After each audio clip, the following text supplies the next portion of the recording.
MAWIYAH DEPERVAL. I am Executive Director for Haitian American Ministries here in Houston. I am also the National Coordinator for International Affairs for the National Black United Front, and I am co-founder of Ujamaa Works International, which is a service business in Haiti.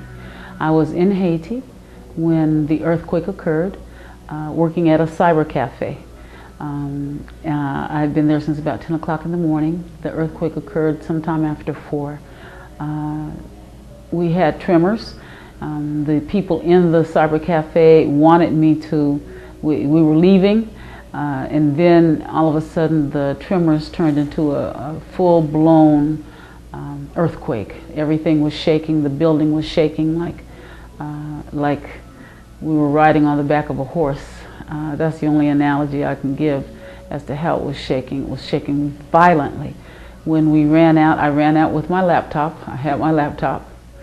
As the sounds of the earthquake were a deep rumble sound.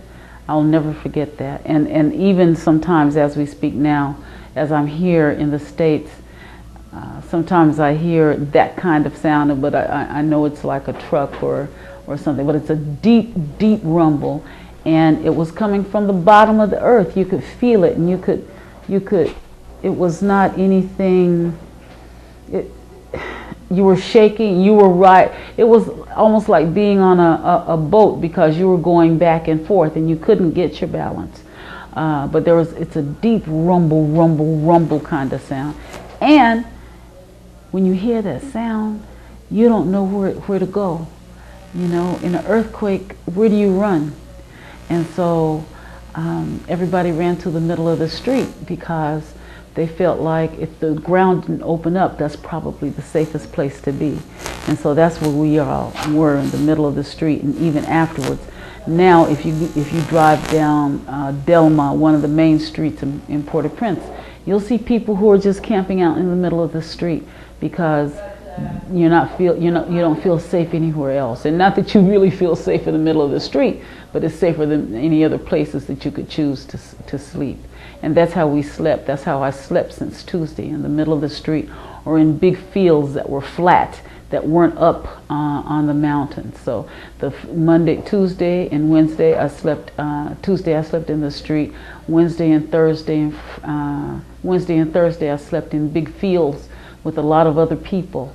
And then Friday I actually slept at the embassy because we were trying to get out, be evacuated, and they had told us if you get out of line, then you start the process all over again, and some people had been waiting there for like 3 days. So I went on a Friday to the embassy with nothing because I lost everything in the earthquake. And they gave me travel documents so I could travel. I actually wound up doing some translation for them because the American Embassy is functioning with a skeleton crew right now as well. And then Saturday afternoon, we were airlifted out by a C-17 U.S. military cargo plane. 198 of us were shipped out on that plane on Saturday afternoon, and I got to Houston about 12:15 in the morning on Sunday morning. The clothes that were on my back, that's all I had, and my laptop. That's all I had. All I had. Everything else was lost in the earthquake. My house was damaged, and we couldn't go in.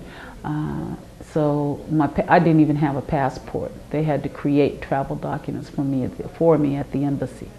And I came with the clothes that were on my back. I've been real fortunate.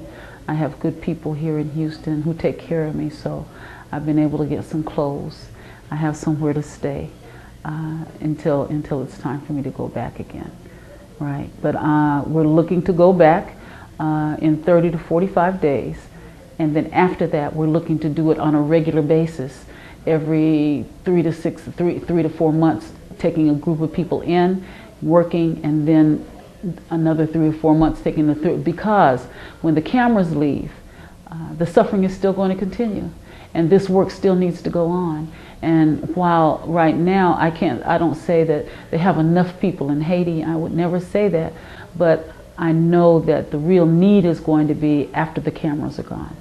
And so what I'd like to do is make a call out to Houston. Houston has been so wonderful in their response to me, but put a call out to Houston.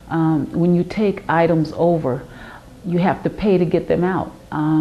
And that can run, especially now, you have people who take advantage of this kind of thing, and so they run prices up and that kind of thing. So we need funds. I actually will go over to the Dominican Republic and buy some things to bring them back over, because it's a lot easier sometimes than shipping some things. But we need people to gather foods, non-perishable foods. We need people to gather together medicines, asthma medications for fighting infections, antibiotics, those kinds of things. We need people with blood glucose monitors for people who have a challenge with diabetes in the country and so forth. We have to do a rebuilding.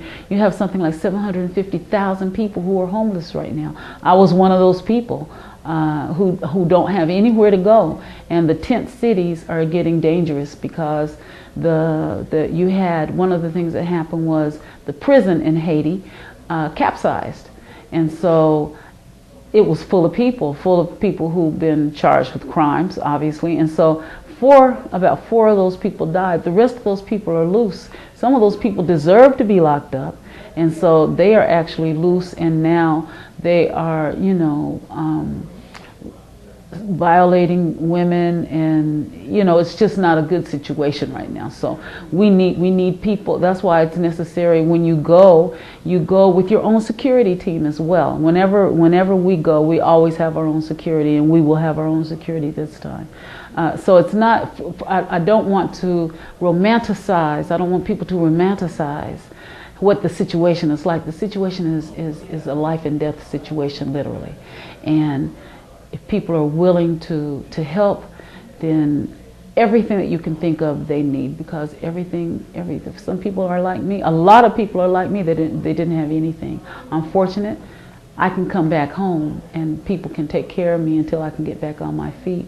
But a lot of people in Haiti don't have that ability or those kinds of resources. So it's up to us to be able to help and do what we can do. So anything that people, I don't want to say clothing so much as, because you're going to get a bunch of clothing, but we need medicine. We need money to rebuild homes and reconstruct schools, build some smaller clinics so people can be treated on a regular basis. Those are the kinds of things we need. I have my people on the ground in Haiti, and I've got 23 years on the ground in Haiti. The last 4 years I've been living in Haiti. So people can go to our website, and then they just click on donate, and they can donate through PayPal for us. The web page is www.haitian, HAITIAN.org,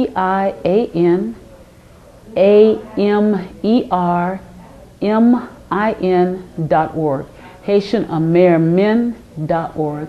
The message that I have for the Houston community is, first, a great big thank you, because the Houston community has been wonderful, and they always do. In '94, we gathered 40 tons of food, medicine, and medical supplies.